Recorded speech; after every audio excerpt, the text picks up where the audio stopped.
नमस्ते दोस्तों। तो आज SBI PO का प्रीलिम्स का एग्जाम था मेरा। एक्चुअली आई थॉट कि ये लास्ट शिफ्ट में पेपर है, बट बाद में पता चला कि ये एक्चुअली सेकंड शिफ्ट में है, क्योंकि आज के दिन पर फर्स्ट और सेकंड शिफ्ट था ही नहीं। It was all about first and second shift.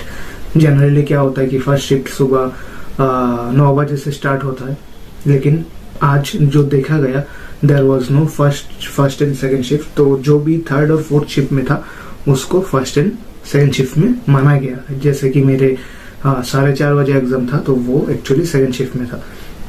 तो सेल्फ गिवन एग्जाम एनालिसिस का बात करूं दोस्तों, तो मेरा पेपर बिल्कुल भी अच्छा नहीं गया, क्योंकि जस्ट बिकॉज ऑफ जो मेरे स्ट्रॉन्ग सब्जेक्ट है रीजनिंग, उस पे ही मैं पजल पे अटक गया। मतलब यही होता है जब आप लोग प्रैक्टिस नहीं करते हो, कि आप लोग समझ नहीं पाते हो कि इस क्वेश्चन को पकड़ना चाहिए कि नहीं। क्योंकि बैंकिंग एग्जाम में जो सबसे इम्पोर्टेंट बात है वो है कौन से क्वेश्चन को अटेम्प्ट करने से ज्यादा इम्पोर्टेंट है कि कौन से क्वेश्चन को छोड़ना है।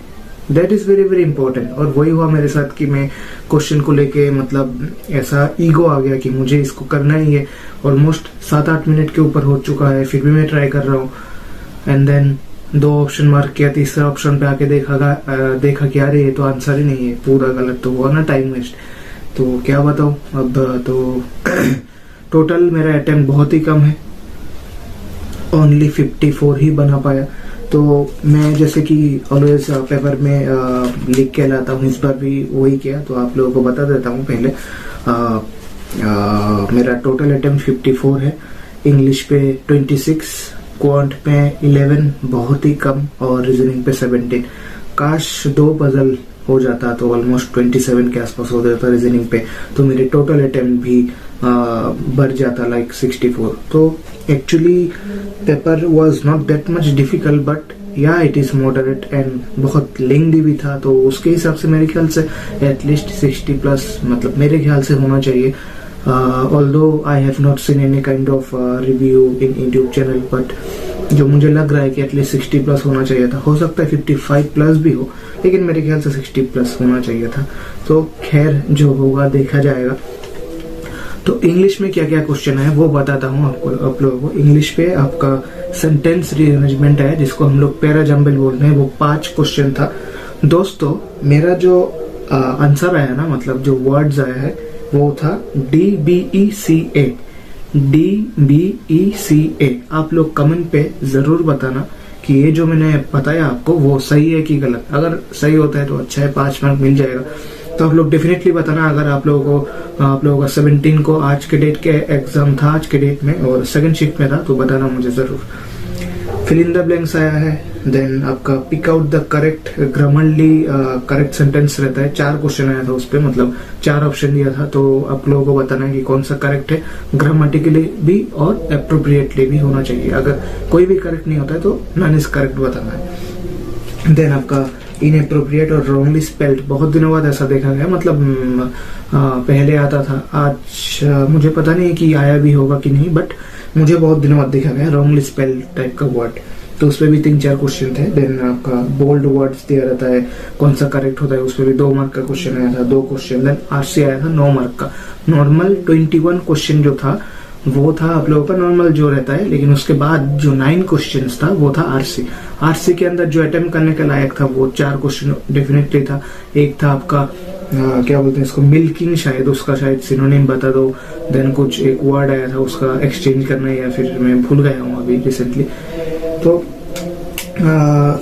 फ्रेज रिप्लेसमेंट भी आया था 3 क्वेश्चन। तो ओवरऑल अगर इंग्लिश का बात करो, इंग्लिश का paper was it was moderate, but not that much easy, but ठीक है, मॉडरेट है, आप अटेम्प्ट कर सकते हो अगर आपको आता है। देन अगर क्वांट का बात करो, क्वांट पे टेब्यूलर डी आया, पाई चार्ट बेस्ड डी आया 2। देन इनइक्वालिटी आया था 5 मार्क का, और आपका नंबर सीरीज आया 5 मार्क का। नंबर सीरीज में एक था बहुत इजी, और बाकी जो थे ना 3 या 4, उसमें से थोड़ा बहुत मॉडरेट था और लेंथी भी था। मतलब टाइम लग रहा था मतलब फिगर आउट करने में। एक बना नहीं पाया, मेरे से हो नहीं पा रहा था। 2 को मार्क फॉर रिव्यू किया था, लास्ट में बना दिया, फिर हो गया। तो उसी के चक्कर में 11 हुआ। और बाकी सब के सब में भी 12 से 14 क्वेश्चन के ऊपर आपका वर्ड बेस्ड प्रॉब्लम जो होता नहीं है, मिसलेनियस वर्ड प्रॉब्लम आया है। Like time and work, profit and loss, age based question, क्या बोलते हैं इसको, पार्टनरशिप बेस्ड, सब कुछ आ चुका है, ठीक है, परसेंटेज भी। अब आता हूँ रीजनिंग पे। रीजनिंग पे आपका डायरेक्शन आया था, जो डायरेक्शन का मिसलेनियस क्वेश्चन रहता है, उस पे 3 क्वेश्चन आया था। वर्ड एक दिया था, मुझे अभी एग्जैक्ट याद नहीं है, वो एक क्वेश्चन था। ब्लड रिलेशन 3 मार्क का आया था, 3 क्वेश्चन। सिलॉग्स आया था 3, इनइक्वालिटी आया था 3 से 4। बाकी ये सब इजी था, बस पजल थोड़ा बहुत मोटारेट आ गया, मतलब लेंथी टाइप का। वैसे ही होना चाहिए वैसे SBI PO पेपर में, नहीं तो मतलब थोड़ी ज्यादा इजी लेवल दे देगा, है कि नहीं। देन एक वर्ड आया था merchant, how many word such letter, उस पे रहता है बैकवर्ड फॉरवर्ड करके। मर्चेंट जो वर्ड था उस पे मुझे एग्जैक्ट याद नहीं, शायद 2 था, if I am not wrong, comment section में बताना। देन आपका अब पजल में बताता हूँ क्या क्या है। पजल में आपका जो सिटिंग अरेंजमेंट रहता है उस पे स्ट्रेट लाइन है, स्ट्रेट में 9 लोग बैठा है। फिर आप लोग बताओ, इसका आंसर में लास्ट में हो नहीं पाया मेरा। देन आपका डेट और मंथ बेस आया था, वो देख के ही मुझे लगा था कि ये थोड़ा बहुत लेंथी है, तो मैं अटेम्प्ट नहीं किया। देन आपका आया था फ्लोर बेस, एक किया, आ गया आंसर। और सर्कुलर बेस, ये भी ऑलमोस्ट 5 मार्क का क्वेश्चन था। सर्कुलर में शायद 7 लोग बैठे होंगे, एंड देन 2 कंडीशन के ऊपर भी बन रहे थे, तो मेरे ख्याल से बना लिया था, मुझे अभी एक्चुअली याद नहीं आ रहा है। तो ओवरऑल अगर बताऊं पेपर में दोस्तों, पेपर मतलब ज्यादा अच्छा नहीं गया मेरा, तो देखते हैं प्रीलिम्स क्लियर होता है कि नहीं। तो जिनके भी कल मतलब 18, 19 और 20 तारीख पेपर है, मेरे तरफ से बहुत बहुत बेस्ट ऑफ लक दोस्तों, बहुत अच्छे से दीजिएगा। और पेपर देख के ऐसे क्या बोलते हैं इसको, घबराइएगा मत कि बहुत डिफिकल्ट आ गया। डेफिनेटली आप लोग कुछ ना कुछ फिगर आउट कर लेंगे। हो सकता है कि मतलब you know the way right, कि ये क्वेश्चन देख के समझ आना चाहिए कि इसको पकड़ो कि नहीं।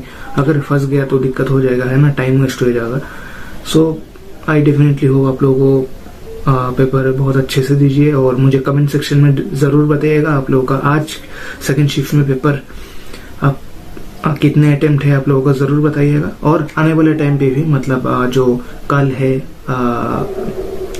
18, 19 और 20 तारीख, आप लोग जरूर अपना कमेंट शेयर कीजिएगा। हालांकि आज 17 तारीख में एग्जाम देने के बाद मतलब रूम पे आके थोड़ा बहुत टायर्ड हो गया, क्योंकि आज ही मैं जहाँ पोस्टेड हूँ बिलोनिया से आज ही आया, फिर मतलब टायर्ड हो गया, तो इसलिए वीडियो नहीं आ पाया। अभी आज के टाइम मतलब अभी तो रात हो चुका है, अभी वीडियो शूट कर रहा हूँ, लेकिन वीडियो कल लॉन्च होगा, मतलब 18 तारीख। तो आप लोग जरूर वीडियो को बहुत बहुत प्यार दीजिएगा। और अगर मेरे चैनल पे आप लोग नए हैं तो चैनल को सब्सक्राइब करना ना भूले, और बहुत अच्छा लगता है तो लाइक, शेयर और कमेंट करके जरूर बताइएगा। तो मिलते हैं अगले क्लिप्स पे, तब तक के लिए बने रहेगा मेरे चैनल पे। तो good night and take care.